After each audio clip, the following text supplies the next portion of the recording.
You're welcome once again to Research Methods. Today we are discussing research proposal, which is something very interesting that everybody has to do as part of his long essay or dissertation or thesis. Any researcher beginning a research has to somehow write a research proposal. So today we are going to go through the components of a research proposal. Then we'll go beyond that to discuss how to be able to write a research abstract and also how to be able to conclude a long essay or a thesis that you'll be writing. Okay, so our session overview focuses on the guidelines for writing a research proposal. I'll begin by looking at the components of a research proposal, the conclusion of a research study, and then writing an abstract. These are the things that we'll be discussing today. Interestingly, most often students know that they have to write research proposals, but they think that they can jump it. But this is something that we're not going to jump. We're going to get it done. We are looking at chapter 8 of our book Research Made Easy, and then I hope that you can be able to read it in addition to the videos that you are watching. So components of a research proposal. A research proposal plays a prime role or a key role in every research process. It kind of articulates what you are going to do in your research and how you are going to get it done. Some authors argue that the supervisor reads your research proposal to have an understanding of what you have said you want to do. And sometimes some students are afraid because they think it's a written academic contract, but technically it is. Even though there's flexibility that you can change the blueprint as you go on, it's not a legal one, but it's between the researcher and then the research supervisor, detailing what the researcher intends to do, that is one, and how he intends to go about it, and how he plans on interpreting the results, or what are some of the potential outcomes of the results. So it is not a fixed blueprint. It doesn't mean that if you write a research proposal, you can't change it. If you write a research proposal, there's likelihood that you can also change it as you go on. Because remember, I mentioned in episode 1 that the research process is an iterative process. Sometimes you start, even your title can change. You may start, and even your location for collecting data can change. But irrespective of both of them, you need to still have a research proposal to give you some guideline how you're going to get it done. Even helps the supervisor to supervise you. In an environment like the University of Ghana Business School, the research proposal plays a key role in helping select which supervisor should supervise you. Because when it's given to the lecturers in the department, they can look at the title and look at maybe your introduction and your research problem and know whether they are interested in supervising you. So research proposal is necessary. Good. Now, at least however, the minimum core intellectual contribution of the research is set within your research proposal. So sometimes there's a section in the research proposal called research significance. That helps us to understand what is the potential significance of your research if you should finish, or implications of your research if you should finish. How does it look like? Research proposal is an outline of what you are going to carry out in your research. If you compare it carefully with the research, your research chapter 1 outline, that's if your research proposal is accepted. It has a relationship. The proposal has a number of different components. You have the introduction, which comprises of your research background, problem, and purpose. Then you have the research objectives, questions, significance of research, literature review, research methodology, which is your proposed research methodology, your research limitations, your project schedule, chapter outline, and references. If you compare to a chapter 1, we are just dropping. If you remove your literature review and the project schedule, you get your chapter 1. So anytime you get your research proposal accepted, you have actually written your chapter 1 already. That is why it is necessary that as a student, when you are doing your long essay, you make sure that when your first research proposal, you put in much effort, because it's just closer to your chapter 1. An accepted research proposal can be converted to your chapter 1. That actually leads you to go to chapter 2. Means that you actually speed up your time of finishing your work. So your research proposal plays a very key role. Let's look at the different components for each of them. We'll take them one by one. Okay. So starting with the research background. A research background gives an introduction to a research issue. It gives an overview of what you are going to do, usually from the practitioner perspective, by using some statistics about the phenomenon you want to study or how practice sees it. But the objective of the background is to establish a point that there's a need to do a research on the topic that you are trying to research on. It's not the research problem. So as of here, they want to imply a question, but not necessarily state the question. Imply the question. It will examine some of the current discourses and progress concerning the issue you are trying to study. So let's take an example here. This is an example of a research background, social networking in the workplace. Now, it tries to give you an overview of what is social networking in the workplace and some of the contemporary issues that are coming up from practice. So it begins by saying that social networking is increasingly becoming a phenomenon in the social and business lifestyles of employees.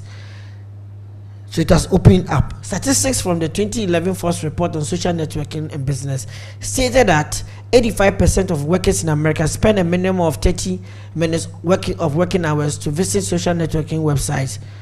What has it done? It has given you some global statistic on the issue, a statistic from a developing country.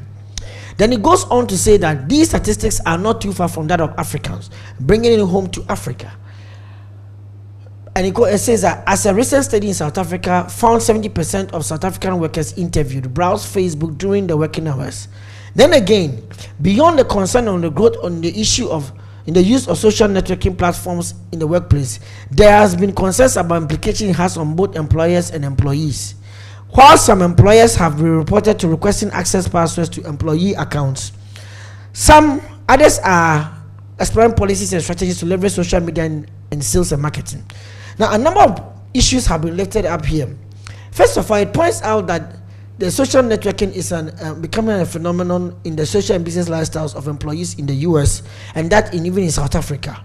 So one key thing that you can find out here is that anytime you are doing a research background, it's good to give a background about the issue, maybe from a global perspective of a different country which is not in Africa, then narrow down to Africa.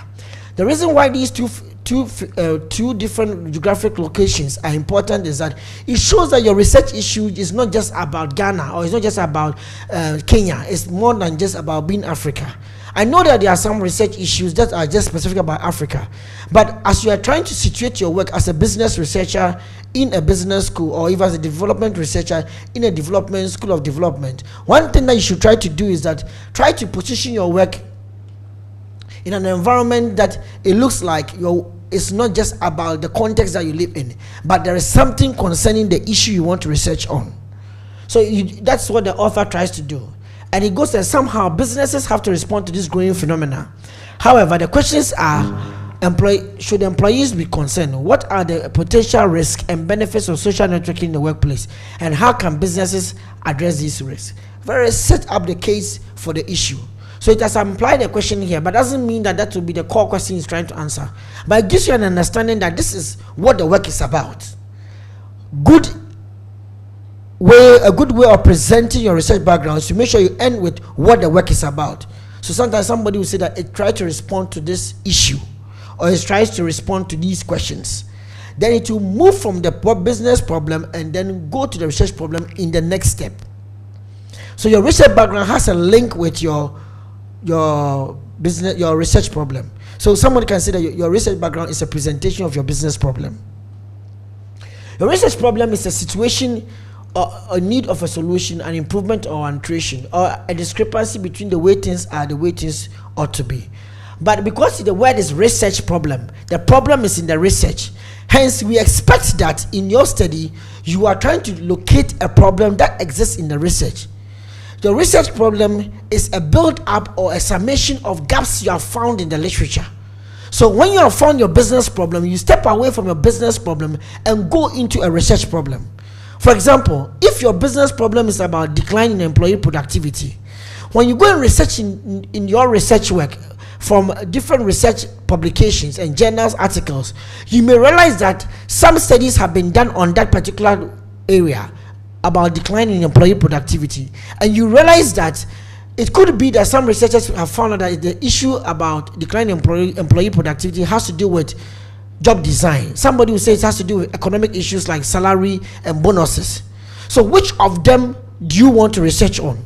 Maybe when you look into the text concerning Africa and Ghana, job design has not really received much attention. So it is of necessity for you as a researcher to step into and look into, explore the impact of job design on employee productivity. And that could be a starting point. Another person will say that, no, I want to just do a comprehensive set of factors by looking at what are the characteristics of productive employees. That's a different question. So for every business problem. There could be 1,001 research questions that comes out of research gaps that you may find concerning it. Good. So let's look at an example here. This is another example of social networking, but in the public sector in Mexico. But this is not the business research background, it's more of a research problem. So he's going to point out a gap in the research. He begins by saying that adoption of social media by government confronts series of barriers. What is he trying to do? He's trying to situate the study that when you look at social networking in the public sector or by used by governments, there are some challenges that governments have to surmount. And he goes on to list some of these challenges. The barriers include relate to records management, privacy issues, accuracy, and administration specific requirements. Then spend some time releasing some different 2 or 3 sentences to illustrate the different challenges that governments may face. After he has done this, he says that although the use of social media in Mexican state government portals is recent, when we say something is recent, it means that it has now coming of age. It means that it has not yet received maturity. Sometimes the way people write gaps or authors write gaps in research problems is to show that there's a discrepancy. Something is a shortfall of something, or is yet to reach maturity. So he's saying that there is few works or few knowledge, there's little knowledge about how social media should be used by Mexican state government. And he said that it's recent. The development of social relationships or relationship between government and citizens is growing fast. It is recent, but it's evolving. In practice, government is building some relationships with citizens on social media. So we need to understand how to do it better. So then he goes on to say that, however, in contrast with other countries, what is he doing? He's trying to show you a context gap that between Mexico and other countries, there is, to our knowledge, there is still no guideline for the use of social media in Mexico. That means that other countries, maybe the US, maybe Canada, around Mexico, have policies, have strategies to be able to, for government to be able to leverage social media, but that of Mexico doesn't have it. So he said that a study of perceived risk, benefits, and strategies will be helpful in the development of those guidelines. So what is the study about? The study has pointed out that there is if social media confronts barriers to governments.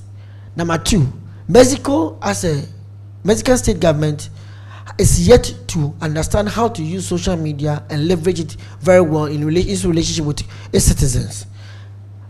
Number 3, there is still no guideline or strategic strict document to guide the government in doing so. So my study will try to give us some direction on that. That is all that the person is saying.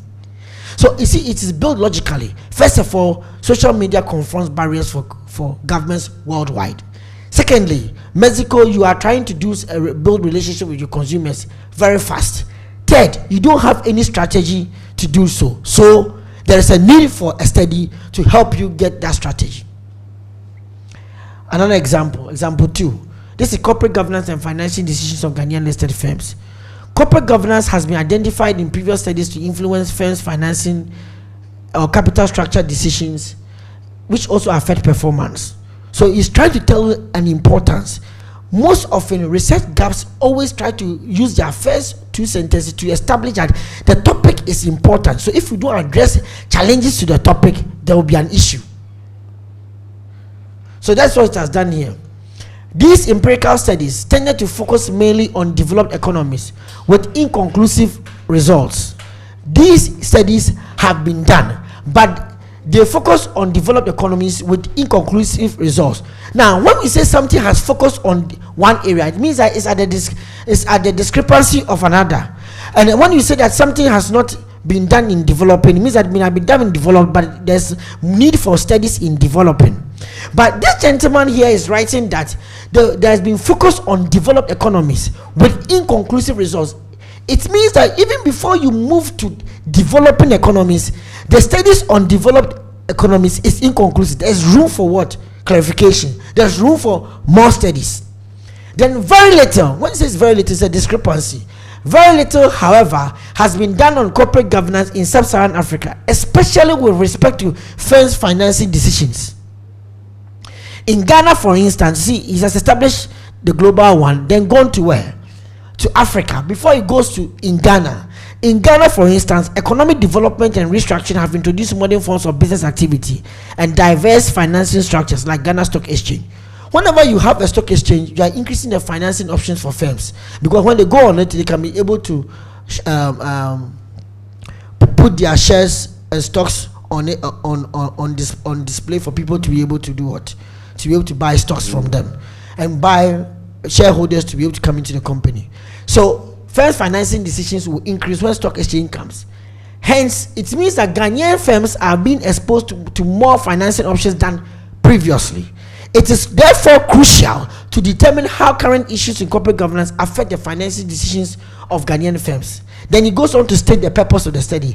This paper or this study specifically examines the relationship between various variables of corporate governance and capital structure decisions of firms listed on Ghana Stock Exchange during the 6-year period, 1998 to 2003. Very specific of what he wants to do. Gaps come together to form a research problem.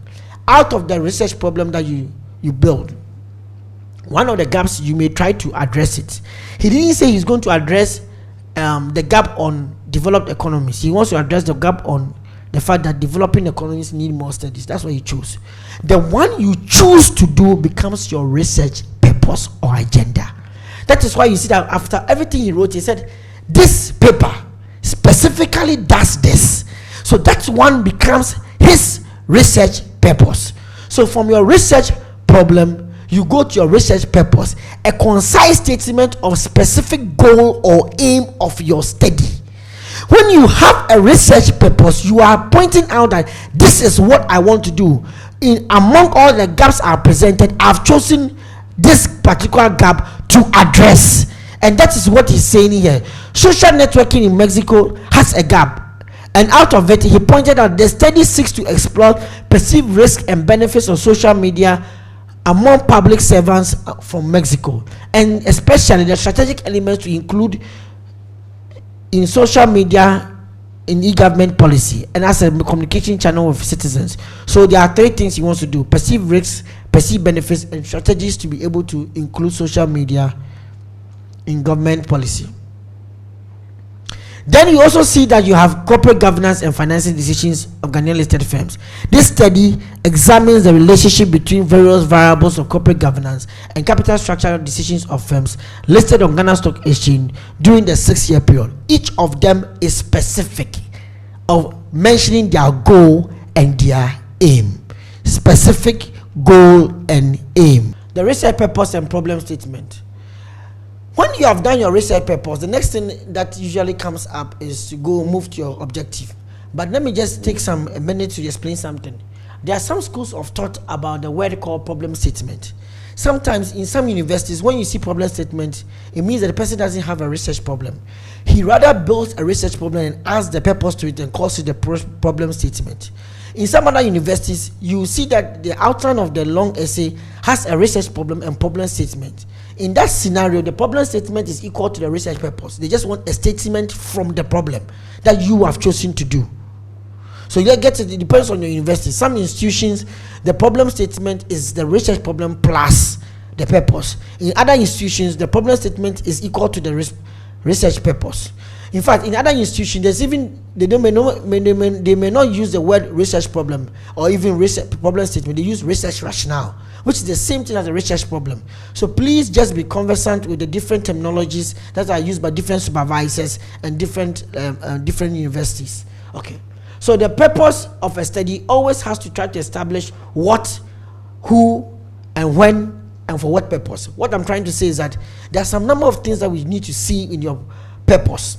We should see the scope of your study, how far you are going. That means that this guy said Mexico, this gentleman said Ghana, and then he even stated a year period. This one said public servants. So the scope and the focus should be there. You can't just say that your purpose of study is to just explore perceived risks of social media. Where? So your purpose, you see, when you say purpose, it means that there is a definite statement about where you are going, and that is needed in the work. Because out of your purpose, we expect you to generate your objective, which are more specific sub-statements that emanate from your purpose, that originate from your purpose. In some universities, they may not have a purpose, they may have what they call a general objective. So the general objective in that case is the same as your purpose. Then they ask you to outline your sub-objectives, and that is what you may call your objectives here. So please just be careful about the different universities. So your purpose will help you to lead to your research objective. So your research problem will generate a direction to your purpose, and then give you direction for your research objective. More specific focus statements and questions that communicate in greater detail the nature of your study. So let's look at an example. Mandated drug testing programs in high school. A case of a Ghanaian high school. This is somebody's study. Now, the purpose of the study is to investigate the attitudes of high school students to mandated drug testing programs in Kwewu Senior High School. So that is the purpose. Out of it, he has two objectives. First, to explore the nature of adoption of mandated drug testing programs by high school, Kwewu Senior High School. And in that case, what the nature is trying to do is to establish why did they adopt it, what led to the adoption, is it a policy, and how many people have signed on to if it's a policy, and what is the adoption between, is lecturers being educated or students being educated. You just explain the nature or describe the nature of the adoption. The other one is to explore the differences between the males and females. Do you realize that this is actually what the person wants to do? But before he can lead on to this, he needs to give us a background. That's why he has a nature question. After that, he goes to the differences. So if you are doing a quantitative study in this, you see that most of the questions here will be very descriptive tables, trying to explain how many lecturers were educated on this, how many teachers were educated on this, how many students were educated on this. Then here he will try to look at the differences in male and female, or gender differences between concerning the drug testing programs. Maybe if you have got two types of drug testing programs, maybe for cocaine, marijuana, and for things, there may be different. Students may have different attitude towards all the drug testing programs. So this is, and maybe there could be even issues concerning parents and their views concerning this drug testing. Maybe parents don't want their children to be tested. So what are the views that will come up? So you can explore some of these things in the nature. Then when you get to the number two, you look at the differences in gender, between their attitudes towards the drug testing. Do males like it more than the females? Maybe males are more receptive to AIDS tests, but they're not receptive to let's say marijuana test. Okay, and you could also explore why. Good. Now, senior. So let's look at another one. This social network in Mexico, the one we were looking at earlier. The purpose was stated earlier, but look at the objectives. Three objectives are here: benefits, risk, and strategy. Benefits, risk, and then strategy. So you see that all the different elements in the purpose are outlined in where? Objectives. In fact, somebody may even argue that this student is not being more specific. You should say to explore benefits of social media in Mexican government. You should add the Mexico so that the scope is very clear, or the focus is very clear. There's clarity and there's no ambiguity of where we are trying to do it. But see, now we have the objective, the purpose here, so it links up to the objective directly. Now, does it mean that every study will have an objective? It's always important that your studies have objective. Otherwise, where are you going? And even helps you to be able to break down your work into a logical process of carrying out the data collection. It means that the student has to collect data on benefits, data on risk, and then what? Data on strategies. The student also has to do a review on benefits, review on risk, and review on what? Strategies. That is why it is always good to break down your objectives. Now, the next thing is that you move to the research question. The research question usually tries to answer a number of things. What you ask, how you ask, and where you look. So if you look at your research question, there should be some focus on where you are carrying your study from and what you want to do there. And if possible, how you are going to do that. That's later on. So research questions are interrogative statements that focus on what variables, you see, and concepts that are to be described, and what relationship may exist among them. So social networking in Mexico. What are the potential benefits? What are the main risks? What are the strategic guidelines required? So all these things are response to each of the questions. It is always advisable that for a long essay for an undergrad or a master's student, you don't do more than 3 questions, because when you have more questions, it puts a lot of stress on you as a student to satisfy and answer all of them. So I recommend. It doesn't mean that it should be written as a blueprint and it cannot be argued against. But I recommend that you maximum 3, maybe have your minimum to be 2 or preferably 2. But if you have maximum 3, you are going to answer all the 3 questions. The more questions you ask, the more we want you to answer them. We expect you to answer them. But you need to also understand that questions have to be focused, have to have clarity, and have to be complex in nature to satisfy the components of a research question. If your research question is not clear, it may be ambiguous to others. If it has not got a focus or a scope, people will be asking that, where are you doing the study? If it is not complex, it means that anybody can answer it. In fact, just a Google answer will answer it. For example, a student who gets up in the morning and says, I want to do a study on unemployment in Ghana. Don't you realize that current issues in the country and even discussions on radio, anybody even in high school can answer that question? Or maybe factors that influence unemployment in Ghana, because he can see unemployment on the street all the time. But if you make it much more complex, like factors that influence female unemployment in the extractive industry in Ghana, maybe that maybe is more difficult to answer than just from what you feel or what you just observe within society. So we expect you to have very good questions. Now let's take them one by one. Clarity means that you should remove all ambiguity in the question. A strong research question should never leave room for ambiguity. Like a question that says, why are social networking websites harmful? Now, who are you saying the thing is harming? And it also presupposes that you began the study with the objective that social networking websites are harmful. And which social networking website are you referring to? Because there are a number of them, and it doesn't mean that all of them are harmful. So a much more clear, a question with better clarity will be, how are online users experiencing or addressing privacy issues on social networking websites as MySpace and Facebook? There is a focus and scope. The person is also telling you the type of harm he's looking at, and you tell me who are the target people, online users. So this is quite better than the other one. Clarity and focus means that the question is not too broad, so that it may take you about 3 years or a textbook to finish it. Like a question of what is the effect of environment on global warming? That's a very big issue. That needs textbooks to be able to answer it. But if you look at it here, focus question, how is glacial melting affecting penguins in Antarctica? Focus. There's a target group, and then there's a particular element or what variable you are trying to look at. Questions that are too simple and not complex enough. How are doctors addressing diabetes in US? This is like a journalistic question. You put it in Google, it may give you answers. So what are the common traits of those suffering from diabetes in America, and how can these commonalities be used to aid medical community in prevention of the disease? A little bit more complex. Good. We don't want your question to be answered by few factual sentences, that when we just Google them, some facts in the Google or table in Google can just answer the question. We want you to have some degree of complexity to your question. It's very, very important. Now, so going back, the purpose of this study is to investigate the attitudes of high school students to mandated drug testing programs in Kwewu Senior High School. Research objectives: explore the nature, explore the differences. What is the nature and what are the differences? See, all the questions and objectives are linked up together. This is how we expect you to do your research. And the next section of your component of your research proposal is what we call the literature review. The literature review plays a very key role in giving you guidance on what literature you are reading in order to complete your long essay. So before you start your long essay, in your research proposal, your objective of having a literature review to show the lecturer who is going to potentially supervise you that you have an idea of some of the literature that is relevant to your work.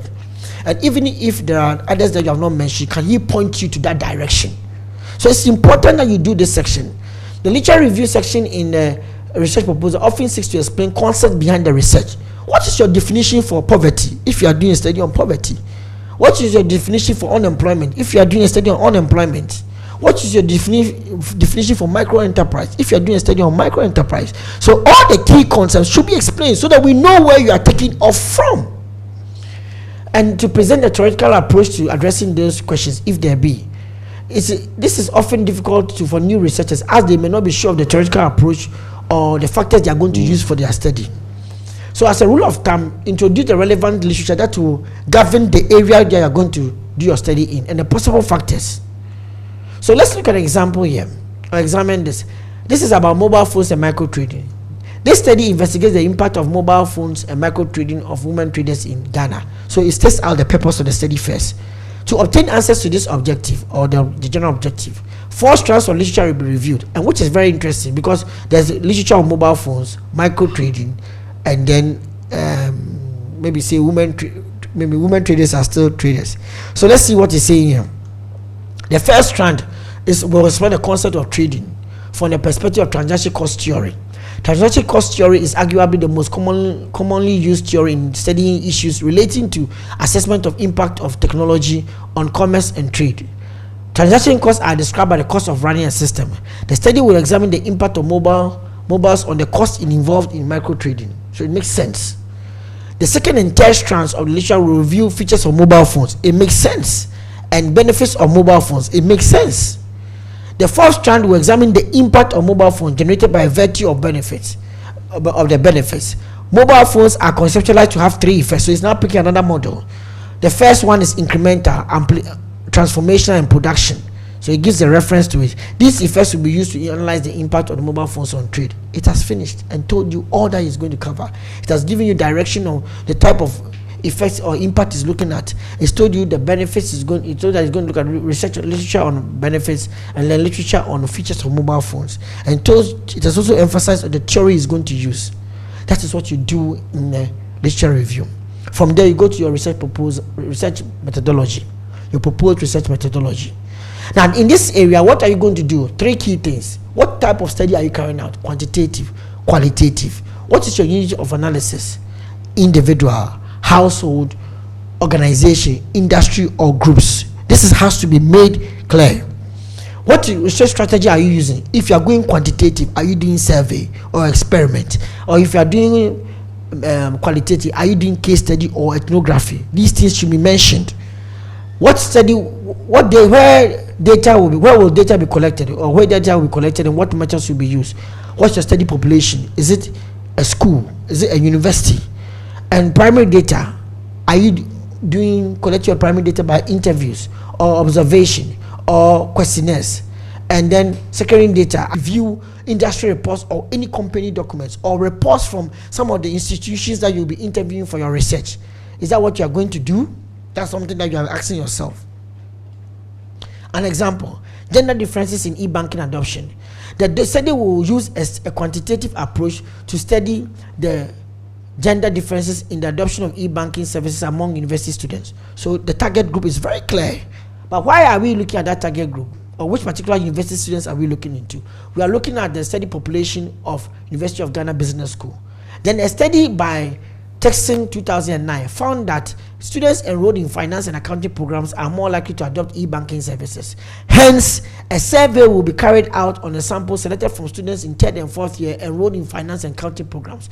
Why 3rd and 4th year? They may have gained the maturity in using these e-banking platforms by the time they got to 3rd and 4th year, because they have finished the first 2 years of their university when they open an account, ideally. Then a questionnaire concerning the adoption and use of e-banking services will be administered to 150 students. So it's mentioning that. The study will also examine statistics on student banking activity from Campus Bank.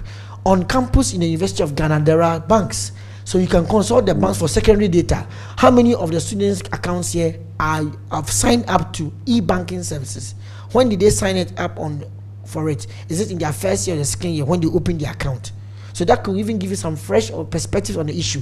Do students sign up for e-banking services as soon as they open the account, or they come back later after they have been convinced by a friend? So that could also give you some information. And sometimes the banks also do surveys. They ask them who recommended you. So you can also get those statistics from the bank.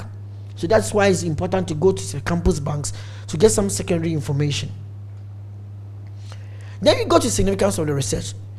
Significance usually tries to point out the potential implications of your study. And now that you are beginning, what is the potential significance to research, to policy and practice? How will it inform these 3 strands of knowledge? How will it inform them? So in an example, we can look at this. E-banking in rural banks. The significance of the study can be viewed along 3 strands: research, policy, practice, and policy. Concerning research significance, now the author says that the study goes beyond current research on e-banking in rural banks by examining the strategies for implementing and integrating e-banking technologies. Literature on the strategic perspective on e-banking in rural banks is arguably non-existent on Ghana and perhaps spread to the West African region. So what you do in your research significance is to establish your problem, and what you see, your problem you found the gap you found in your research problem that you are addressing. You are, by addressing that gap, you are contributing to research, or you are contributing to research literature.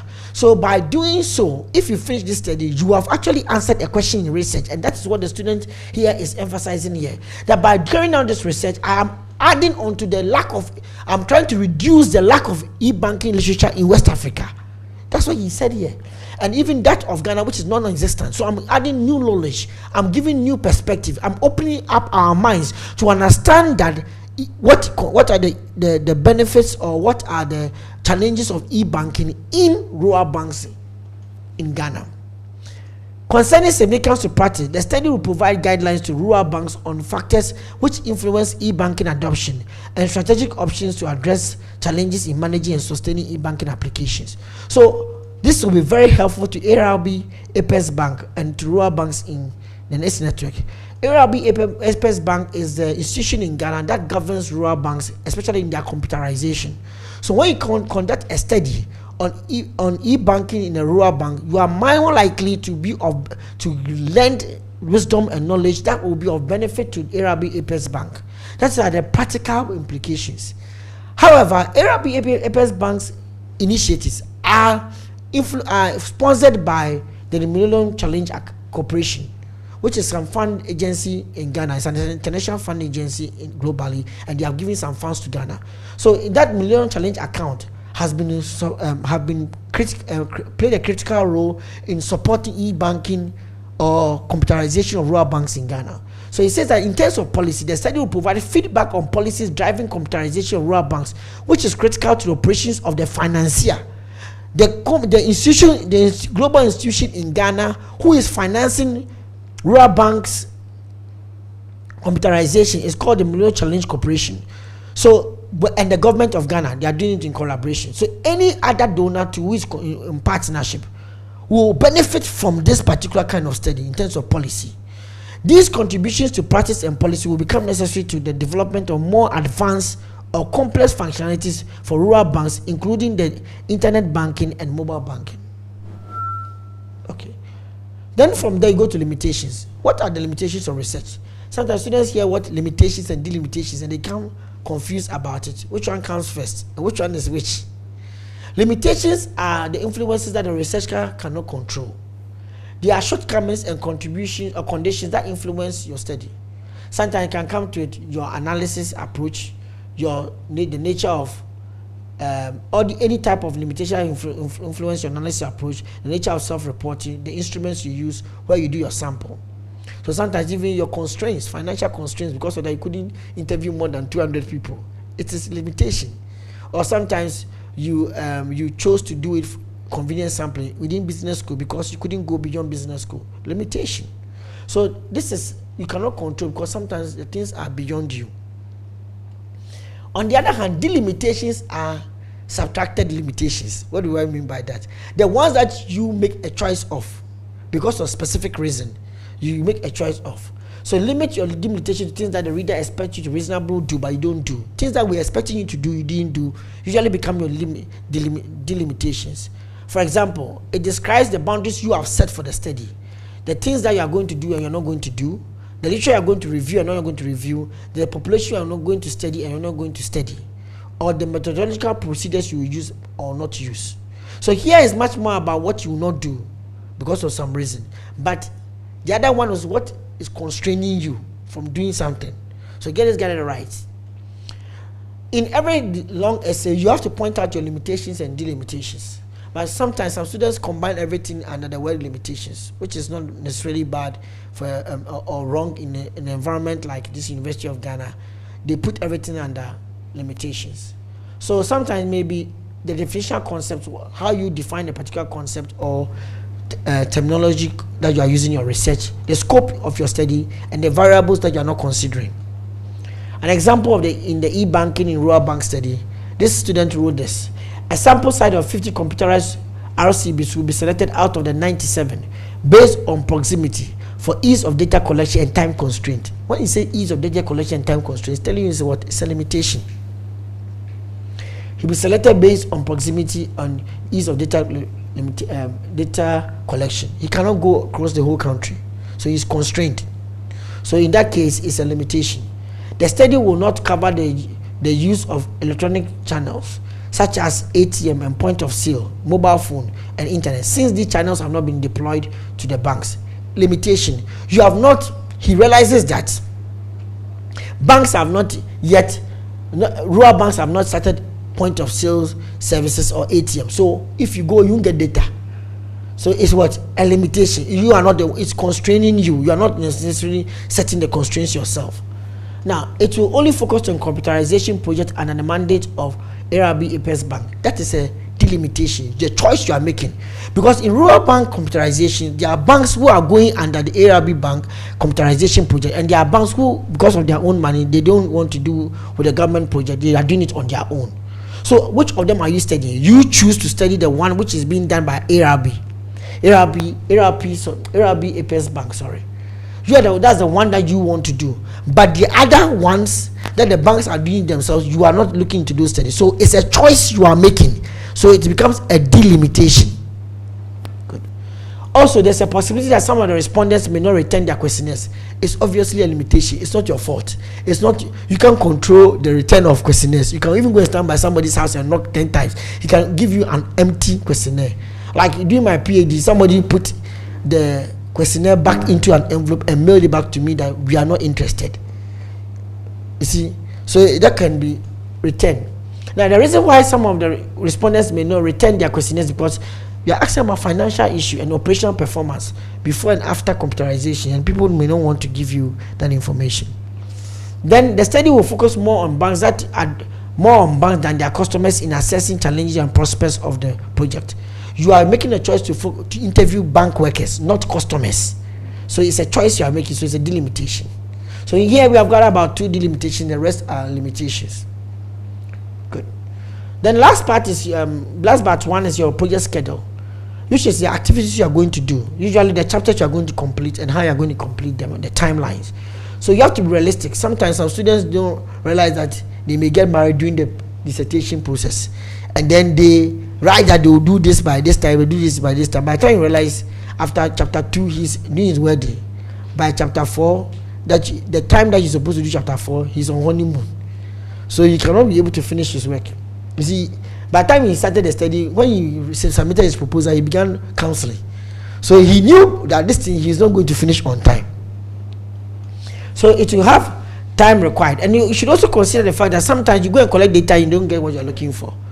So it could look like this: chapter 1, meeting my supervisor, the key activity, 23rd May. Chapter 2, I'll meet my supervisor and then revision on previous chapters. So it's 2nd June. Chapter 3, meeting my supervisor, revision on previous chapters, and then what? Data collection. So he's putting the activities you'll be doing per that time and giving the time period. So somebody here is completion date, not the period. So the date of completion. Some people put the period there. And then you have meetings with supervisor, revision on previous chapter, chapter 4, 6th August, and the same thing on chapter 5 when he's going to conclude. So a very simple way of doing it. We don't want something like this: Christmas in January, I write my research proposal. There's no time on it, just writing a month. Literature review, complete literature review, main data collection. See, look at the first time you talk to your supervisor in March. Since you began the study, you talk to your supervisor in March. Is it realistic? Are you supervising yourself or you're supervising the supervisor? Or the supervisor is supervising you? So it doesn't make sense. And you are putting your Christmas time, you want to tell the supervisor you are breaking for Christmas, so you'll be doing things on your own. For most students, between first semester and second semester, you are supposed to be working and collecting your data by that time. So I expect you to be using Christmas. As soon as Christmas is over, first week in January, you are in the companies, you are administering questionnaires. Otherwise, it will affect your finishing time. Your chapter outline has to do with the fact that what will go into your the outline of your study. So it's just an outline. Chapter 1 will do what, chapter 2 will do what.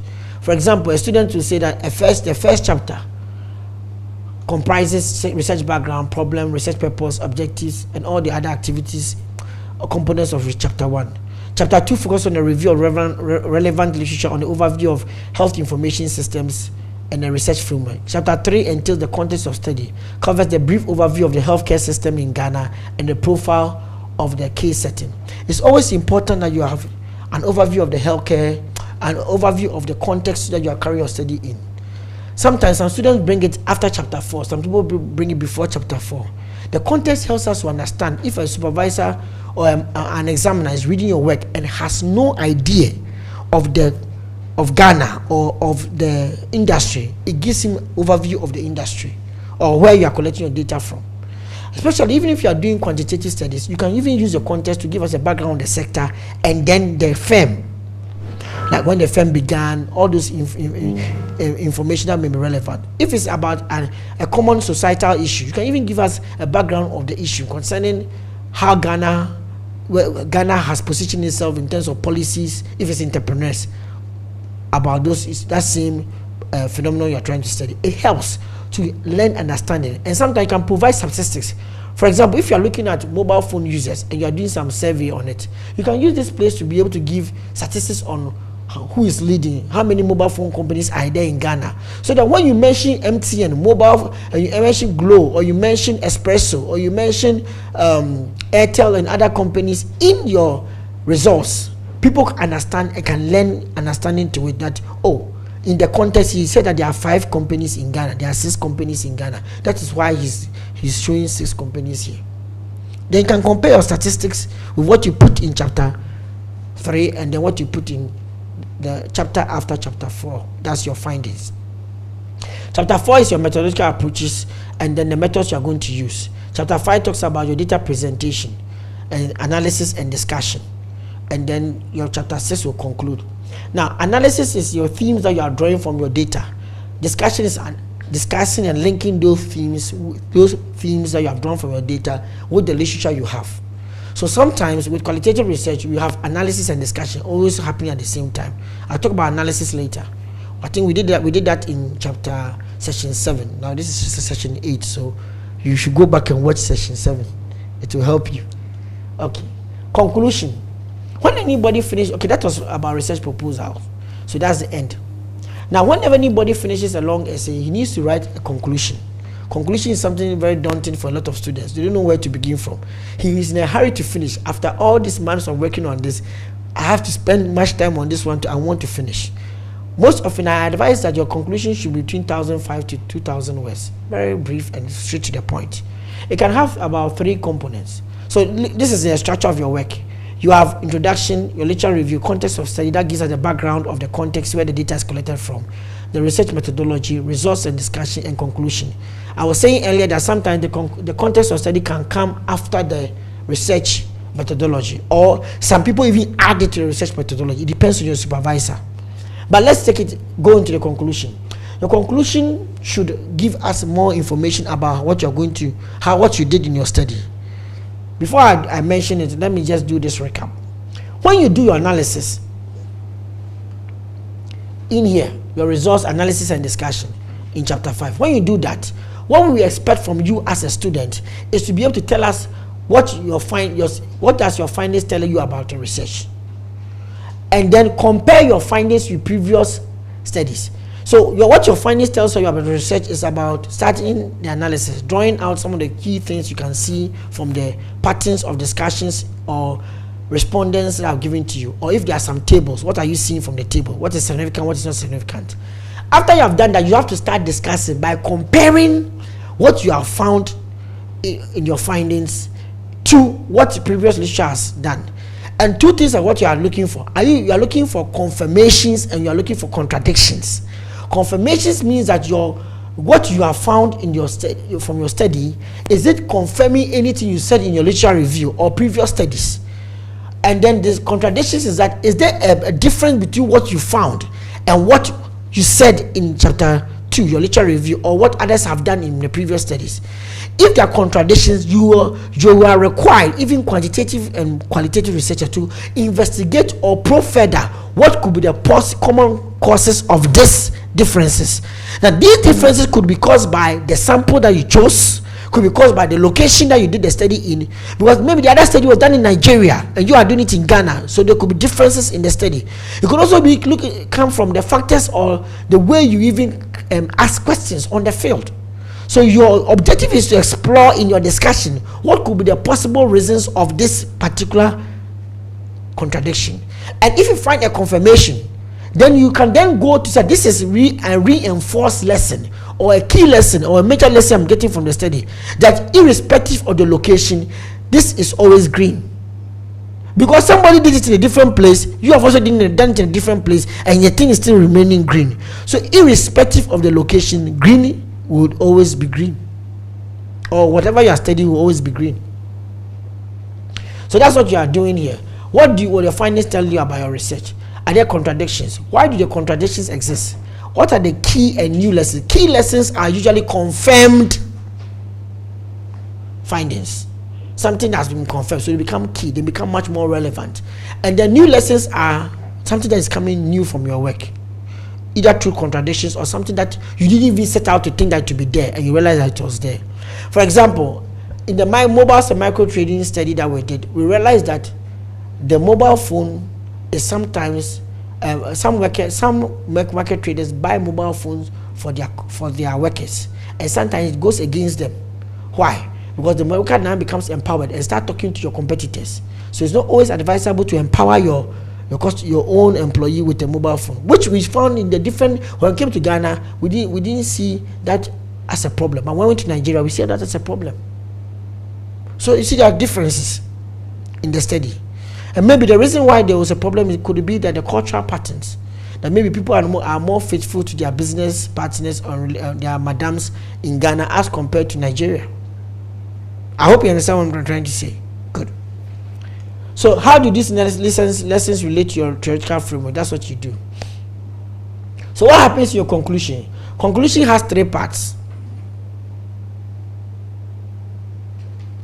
The first part has to do with the summary of your study. What did I find in my study? And then I can revisit my hypothesis and my research questions. Implications is the second one, and the last one is future research directions. It means that what is the takeaway? What can we package from this work? So that means that we look at a few words. In a few words, what did your study do, and how was it? What has it achieved? What methods were used? What hypotheses were confirmed or unconfirmed? What are the new or key lessons? So you say that you can write it like this: the study set out to achieve this and that and that. Using the framework, we did this and this. The findings tend to suggest that. So now what is the way forward? That's what you do in your summary part. So look at example: knowledge transfer in and between projects. We began this long essay with the quest of determining how organizations can learn and transfer knowledge in and between technology projects. To this quest, we drew on the theory of meaning structures in organizations, which was extended into a theoretical framework, the organizational learning cycle, as a means of facilitating a transformational learning process within technology projects and generating knowledge definable into actions which maximize success in technology projects. Evaluating this framework within a case study, we gain empirical evidence to strengthen its internal validity. At this stage, we ask ourselves, what is the way forward? This is even a brief one, because somebody can even go to tell you what the framework led to or what are the findings that came from the work. But what is he doing? He's trying to summarize what he did, how he did it, and what are the key things that come out from his work. So part of it is that you also continue on, and say in our literature review, we propose a research framework which suggests this and this. However, the discussion and analysis of our findings tend to bring the following new insights and confirmations to earlier propositions or hypotheses. So the first one, the first insight, is it a confirmation or not a confirmation? Second, third, fourth. Some students, if you don't have hypothesis, you can use your research questions to guide you to answer these things. So you do this one is about 500 to about 800 words, if possible, if it's that long. And sometimes some students revisit their research framework. They'll tell you, they'll redraw it and tell you which of them, if you had 7 factors and only 5 were sufficient, were confirmed, you redraw it with only the 5, and then you write maybe the significance level by 8. You see them in some studies, they will draw it and they'll put it was significant as 0.04. If it's 0.05, it's significant and below. But if it's above that, it's not significant. So people will read, some students will read, or some authors will redraw the model and then put the significance levels. That's if quantitative. If it is qualitative, they will just draw, this was the beginning, then they'll draw the next one and put in the new variable, the new issues that they have found. You see, now you have put in certain things inside here to tell you, if you compare to the old one, there's nothing there. But if you look at the new one, there is something there. So you see, some people write it like revisiting the research framework and then tell you, or research model, tell you what was confirmed or what is not confirmed. Now, some people do it in paragraphs, some people do it in sections. It's up to you. Okay. Then after that, they move to the implications to research, practice, and policy. Implication, how does it inform the research area? Who will it benefit? This is actual benefits and implication, not potential. In the research proposal, you do potential, but in this case, you are doing the actual. So let's look at an example here. Concerning, this is micro trading and mobiles. Concerning research implications, the conceptual framework figure 1 extends the knowledge on the application of transaction cost theory in information systems. So what does it achieve? Previous research has posited 2 arguments. First, transaction cost theory tends to focus on how cost aspects of transactions, whilst being silent on the transaction benefits. Our conceptual framework in response goes beyond transaction cost to discuss transaction benefits, which stem from adoption and use of mobile phones. So it's telling you the contribution I brought. These transaction benefits are discussed at the level of a micro trading entity, which could be either an individual or a business or organization. The findings from this research explain how transaction benefits are influenced by the frequency of usage of mobile phones by actors in transaction. The framework also explains how transaction benefits lead to incremental and transformational effects in micro-trading activities. Tell you the benefits from there. Now look at concerning implications to practice. The conceptual framework tends to be a response to Duncan and Watson call for theoretically inspired frameworks which go beyond examining design and adoption to identify the needs and assess impact in mobile for development initiatives. In fact, the argument here is that previous studies don't give us models that combine how to be able to look at needs and assess impact to how to design. So most often the studies are adoption of mobile phones without looking at impact of mobile phones, or the need for mobile phones for somebody without looking at impact. So this study tried to combine almost all the things, the use, the need, and then the impact. That's what it's trying to explain. Authors argue that due to the complexity of influencing factors, practitioners and researchers alike find it challenging to conceptualize needs and assess impact with a single model. This study attempts to enable practitioners to conduct such an assessment by providing a conceptual framework as a starting point. So now, if authors and researchers are going to carry out an examination, then they need to look at why you adopt mobile phones and what you use it for, and the impact you get from it. You can use this model. Implication to policy. Our attention is drawn to the complex relationship between mobile phone adoption and inclusion in the information economy. That's inequalities of being able, that separates somebody from using a mobile phone and not using the mobile phone. Now, micro enterprises and micro traders play a central role in economic activities of developing countries. They are a source of employment, but often score poorly on sustainability. We discussed, you have heard of these things before. Good. Now, as our findings indicate, the emphasis is on quality of usage or the innovative use of mobile functions and services.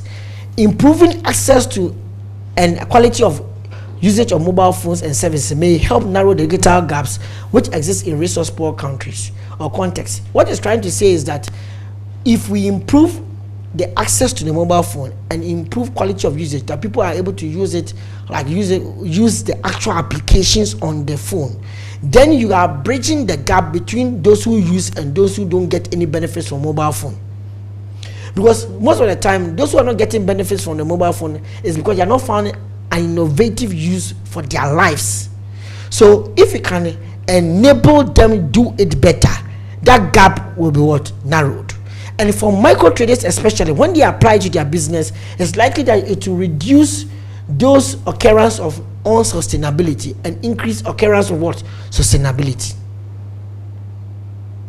If the mobile phone expands your business, helps you to meet new clients, and then what does it do? It increases, opens up your revenue that helps you to sustain your business. So policy initiatives to address digital divide or foster digital inclusion may as well as consider enhancing quality of usage of such services beyond merely improving access.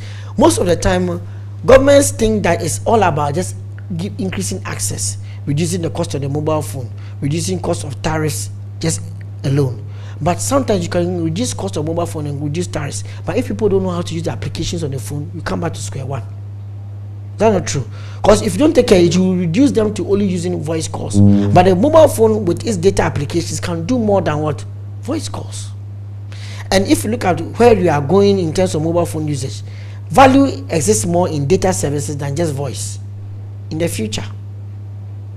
Because the frequency of data services, the frequency and expenditure is higher than the voice. What the cost of 1 megabyte per second, and look at the cost of 1 call per second. Data will go higher than what? Voice. And if you increase data usage by having more government services on the mobile phone, what will happen? Or government internet service on mobile phone, it will increase usage, and then it will increase revenues for even the mobile companies. And when mobile companies' revenues increase, taxes that government gets goes out high. So that's a very good relationship. Now, future research direction. In relation to your findings, what should future research do? Acknowledge the limitations of your study and then highlight what new future research should do. So look at this. Adoption of telemedicine in Rwanda. The study makes a case that future research strategies and policies in telemedicine in developing countries should have broader and long-term perspectives to ensure sustainability of telemedicine initiatives. A broader perspective requires the evaluation of how technologies which have low-cost adoption and diffusion, like mobile phones, can be adapted for medical practice in resource-poor contexts.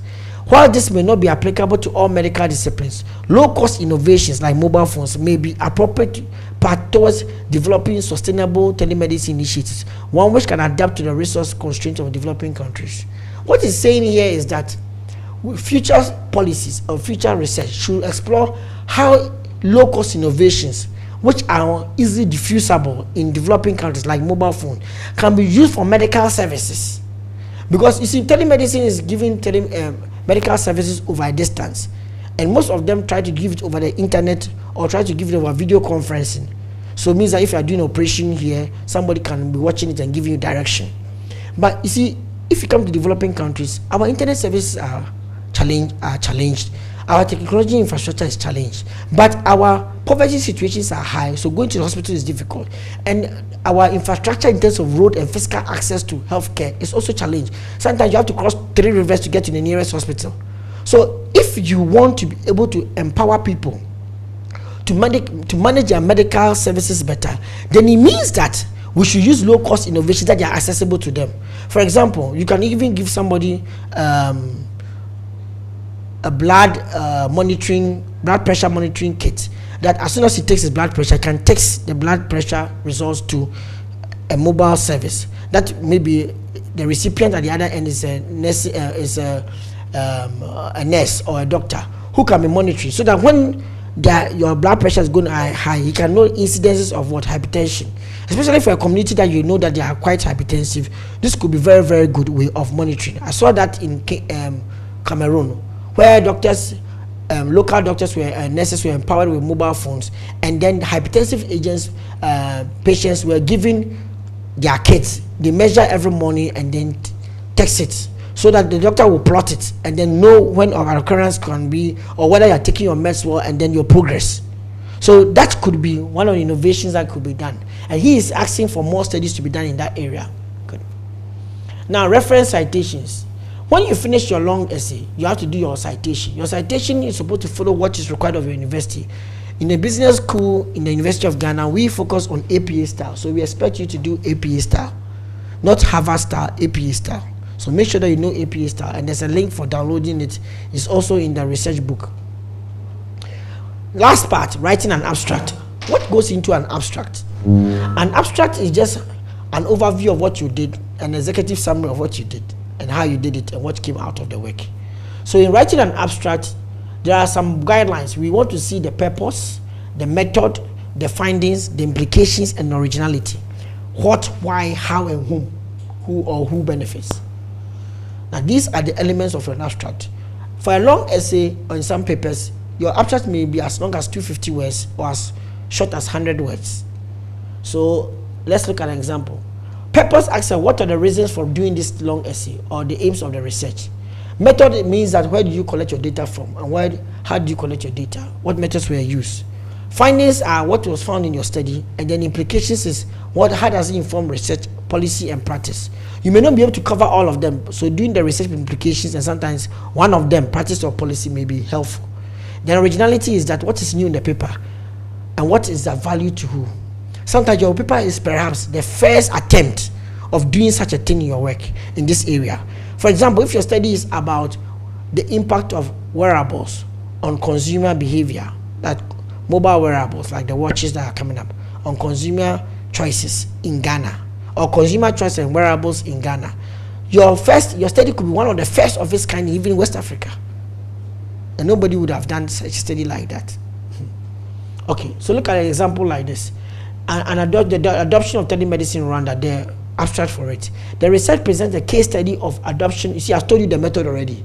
A case study of adoption of mobile telemedicine in Rwanda.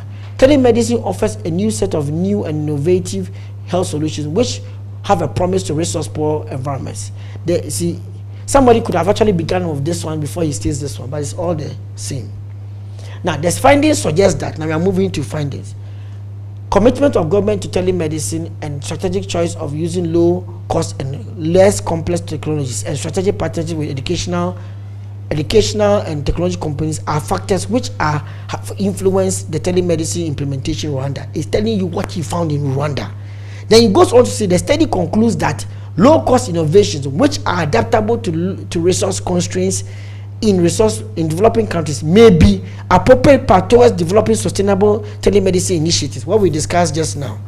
This should be the agenda for future research and strategies. You see, one thing is missing. He didn't talk about the originality of the work. He should have said this work is one of the first of its kind in that. Sometimes the number of words can limit you, so you should focus on what you can focus on. If that is the case, then what should you focus on? Somebody will ask. I would advise that you focus on your purpose, your method, your findings, and your implications. Originality can be mentioned if there's space. But for a long essay, I think as a student in the University of Ghana, it's easy. You can add originality. Try to find out what is original of your work. Sometimes your originality can lie in the method you use. It's the first of its kind, which have done mobile phone studies in Ghana by looking at the elderly. That could be your originality. So originality can come out. But please, this is what we call a structured abstract. We don't use structured abstract unless you are submitting a paper to Emerald. Most abstracts they don't have the headings. They just put them together like this. So please use the headings to guide you to write it. After that, remove the headings from there. Headings are called structured abstract, usually done in the Emerald database. If you see every paper you download in Emerald, you see, as of now, you know what Emerald is. If you don't know Emerald, go and watch episode 2 and episode 3. It will help you. Okay. Now, before submitting your long essay, this is important to us. If you have said anything throughout the semester or throughout the time of our engagement, this is the most important part. First of all, check your structure and presentation. Please, sentences should have full stop. Sentences should have full stop. Okay. Check your references, that you're using the same referencing style. Somebody asked me that, can I use both Harvard and APA? It doesn't make sense. Stick to one style of reference. Each paragraph presenting a key argument should have a reference. I argue that every 50 words should have a reference, and every 100, 200 words should have at least 3 other references. That means that you don't repeat the same person 4 times. So they should have different references, and you don't follow the same reference again in a paragraph. Kwame 2009 and Kwame 2009 again. In between the two Kwame 2009, bring Boatin 2005. I hope you understand me. Otherwise, it looks like you are reading from only one author. Make sure every page has a reference. Don't go with long paragraphs without references. unless you are in your findings and you are presenting a case study. And in that case, your reference is the case itself, the case you want to collect. The quotations in the case are your reference. So make sure that every page has a reference. Even conclusion, references should be there. Some students have the idea that conclusion shouldn't have any reference. Even conclusion should have references to echo. You see, when I was doing the research implication, showing that my work is connecting with somebody's work and going beyond that.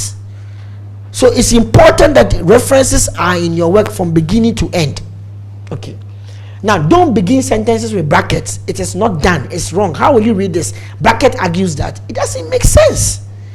Know where to position your full stop. The full stop shouldn't be before the bracket. It should be at the end of the bracket. Otherwise, we don't know whether the reference is for this sentence or for that sentence.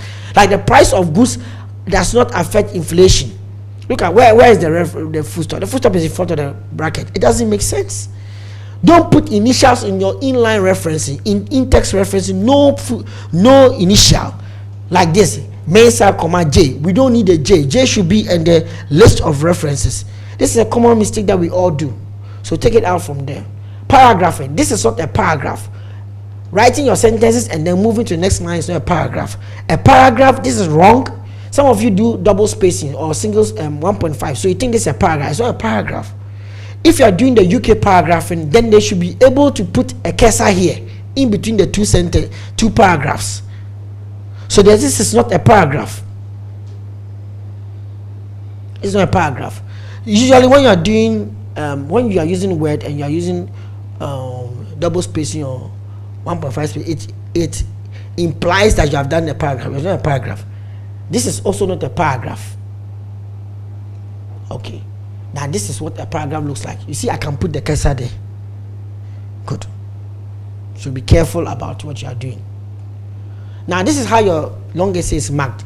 Relevance to topic or MBA program, 5 marks. Usually we don't give all the 5, 4. So you have to know that your topic is too far from the relevance to MBA program. So MIS student doing something on financing of fishing companies in Ghana. It doesn't make sense. You get 2 or 1 year. Then organize, unless you are operations. Yeah. Organization and structure and layout. You see, when you bring your work and you full stops are not there. Some of you start from 2.1, then you do to 2.25. Where is all the in between? Where are the numbering? You don't do that. Some of you number. When you get to some things, you don't number anymore. So you number and number and number, then you stop numbering, then you continue numbering again. Well, it doesn't make sense. Header 1 is header 1. Header 2 is header 2. Header 3 is header 3. It's me, I would advise you that don't be going to header 4. It makes the thing cumbersome. Unless you need to. And that is sparingly. It's only advisable when you are doing maybe literature review or maybe analysis, because you have the lot of factors you are looking at. But even that, if you can combine them. Mm-hmm.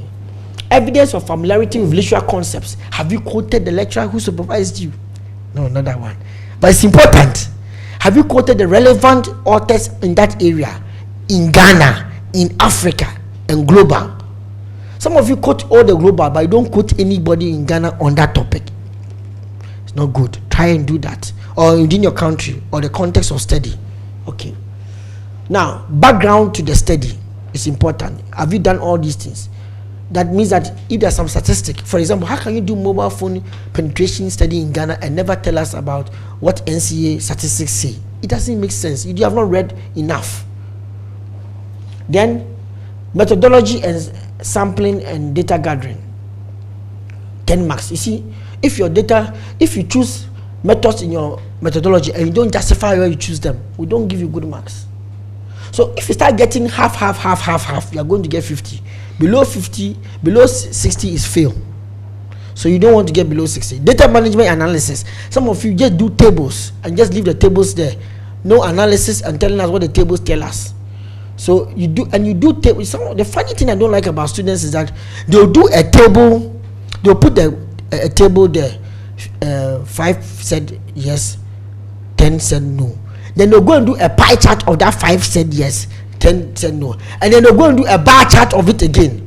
When you have the table, don't do a pie chart and do a bar chart again. Choose one. They are all data display methods. Either you are using a table or a bar chart. In fact, the pie should, I don't like pie in my view. Unless there's a need for you to do pie, don't do pie. If you Google when to use pie chart in Google, it will tell you. But I advise you stick to tables. But sometimes your tables shouldn't be always yes and no. Sometimes you do cross tabulation. Cross tabulation can tell you differences across a variable than just putting yes, no. Now, if you are giving demographics, don't give a table for male and female, a table for how many went to school, high school. You can present one big table and then arrange it in such a way that all of them will come in it. If you look at some published papers, you see that they use some style. They put the variables on one side and they just put the thing there. You see that they write it there in rows. So you can write male 10, female 20 in a one row instead of doing it into what a column. I hope you understand what I'm trying to say. They present one table to have all the statistics in there. The basic statistics, marriage, what again? In the industry. No, if it's about individual marriage, sex, education, and then maybe age. Those, you see, all of them can come in one table. Some students would rather do a write up age of the respondents where then they do it again. Then they do another one for how many were born in Accra, how many were in Accra. Oh, please don't do those things.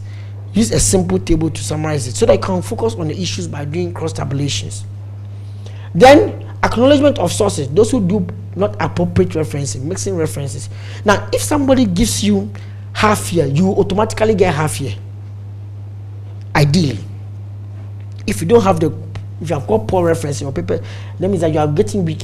Your evidence is what is not there. What is referencing? The act of providing evidence for your arguments. So if this is weak, this also will be what? Weak. Then main findings and contribution to knowledge. Very, very important. That is why I say don't rush conclusion. You see how I was giving the different parts of conclusion. Some students just go straight to implications and then recommendations.